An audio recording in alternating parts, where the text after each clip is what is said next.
تشریف فرما تھے خالد بن ولید جنہوں نے ابھی اسلام قبول نہیں کیا تھا، وہ پہاڑ کے پیچھے اسی انتظار میں تھے کہ کب یہ درہ خالی ہو اور ہم دوبارہ مسلمانوں کے اوپر حملہ کریں۔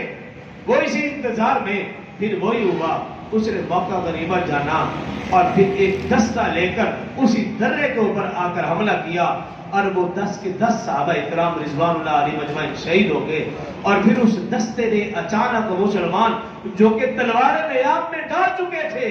مال غنیمت اکٹھا کر رہے ہیں، یک بار کی حملہ کیا۔ ایسا حملہ تھا کہ مسلمانوں کو بالکل اندازہ بھی نہیں تھا کہ یہ ہمارے ساتھ کیا ہو گیا۔ اور مصعب بن عمیر رضی اللہ عنہ رسول اللہ صلی اللہ علیہ وسلم کے ہم شکل ہے،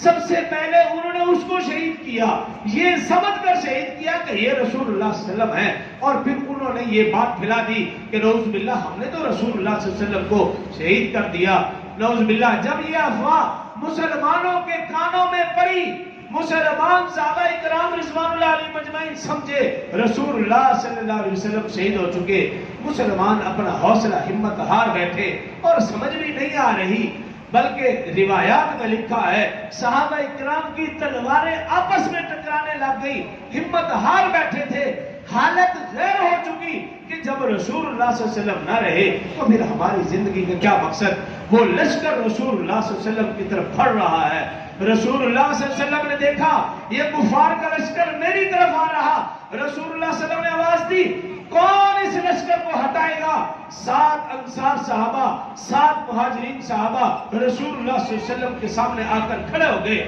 کفار نے تیر اندازی کی، کچھ 14 کے 14 صحابہ اکرام شہید ہو گئے۔ حضرت زیاد بن اسکر رضی اللہ تعالیٰ عنہ آگے بڑھے، رسول اللہ صلی اللہ علیہ وسلم کے سامنے کھڑے ہو گئے، اور ان کے اوپر تیر اتنے برسے کہ وہ بھی نیچے گر گئے، اور رسول اللہ صلی اللہ علیہ وسلم سے عرض کی یا رسول اللہ صلی اللہ علیہ وسلم میری آخری خواہش یہ ہے کہ چہرہ میرا ہو اور قدم آپ کے ہو، اسی حالت میں میری روح پرواز کر جائے اور اللہ سے میری ملاقات ہو جائے۔ رسول اللہ صلی اللہ علیہ وسلم نے اس کی خواہش کو پورا کیا۔ زیاد بن اسکر نے اپنا چہرہ مبارک رسول اللہ صلی اللہ علیہ وسلم کے قدموں میں رکھا، اسی حالت میں ان کی روح پرواز کر گئی۔ وہ خوش نصیب صحابہ اکرام تھے جن کو موت، جن کو شہادت بھی رسول اللہ صلی اللہ علیہ وسلم کے قدموں میں۔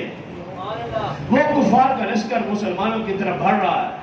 رسول اللہ صلی اللہ علیہ وسلم نے پھر آواز دی، حضرت قتادہ رضی اللہ عنہ رسول اللہ صلی اللہ علیہ وسلم کے سامنے آ کر کھڑے ہو گئے، کفار نے تیر برسائے، آپ کی آنکھ باہر آ گئی، رسول اللہ صلی اللہ علیہ وسلم کی طرف منہ کیا، رسول اللہ صلی اللہ علیہ وسلم نے آنکھ پھر دوبارہ رکھ کر اپنا لعاب دہن لگا دیا۔ حضرت قتادہ رضی اللہ عنہ کہتے ہیں اس آنکھ میں زندگی بھر پھر مجھے کبھی درد اور کبھی تکلیف نہیں ہوئی۔ رسول اللہ صلی اللہ علیہ وسلم کی طرف لشکر بھاڑا، ایک بدبخت نے پتھر مارا، رسول اللہ صلی اللہ علیہ وسلم کے دندان مبارک زخمی ہوئے۔